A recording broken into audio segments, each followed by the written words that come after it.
So what issues were discussed at your session today? Well, we had three speakers. Father Christopher Knight, who is a physicist, was talking about the science and the Orthodox understanding of tradition. Gail Woloszak, biochemist, was talking about evolution specifically, with particular reference to her experience in parishes. And Dr. Efthymios Nikolaidis was talking about the SO project, Science and Orthodoxy Worldwide. And what is the importance of the issues that came up in those presentations, their importance for the church or for the world more broadly? I think the general question of science and orthodoxy is extremely important, because for all of us today, science is such an important part of the way we understand the world.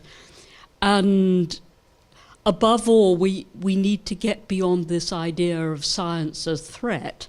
One of the things that came across in Gail's presentation was from somebody who's a practicing scientist and a dedicated churchwoman, is this real frustration at the number of people who still see this as a battle in which we have to choose sides, science versus religion. Well, if we actually believe in the creator of heaven and earth, it makes no sense to see the way that the earth is structured as somehow contrary to our belief in God. But we need to go beyond that whole question of, is that a threat, to recognizing that science actually enormously enriches our understanding of God's creative work. That's what we're looking at. And what can IOTA do as a network of scholars to help those discussions in the future?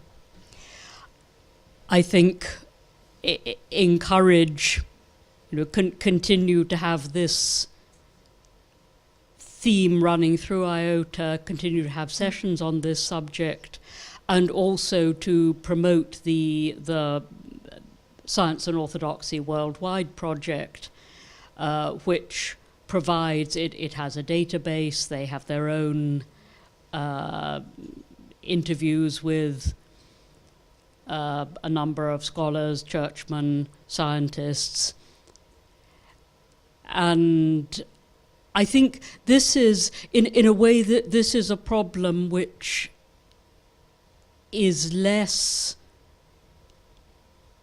a matter of talking to IOTA's primary constituency, which is academics, theologians, and it's more a matter of the people who are involved in IOTA meetings taking it back to their parishes and assimilating what they've learnt and then living that out as church people.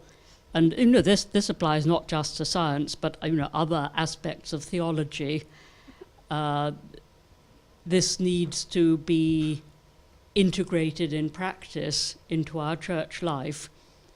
And with science, purely the example of people who are practicing scientists and are dedicated church people, whether clergy or laity, I think that's of tremendous importance. And particularly for young people, you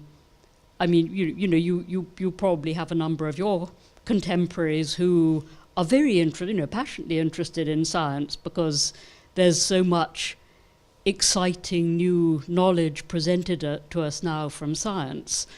And the tragedy is that the popular perception is often that science is the big picture and religion is something sort of small and parochial and divisive.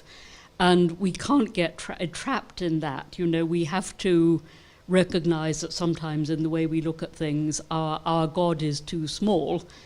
And we have to recognize that, our God is actually infinitely greater than the entire universe described by contemporary astrophysics, and the excitement that people experience from scientific discovery has to be offered up, really. You know, that has to become part of our doxology and recognition of the glory and greatness of the Creator. That's a beautiful perspective. Thanks for those insights. Well, thank you.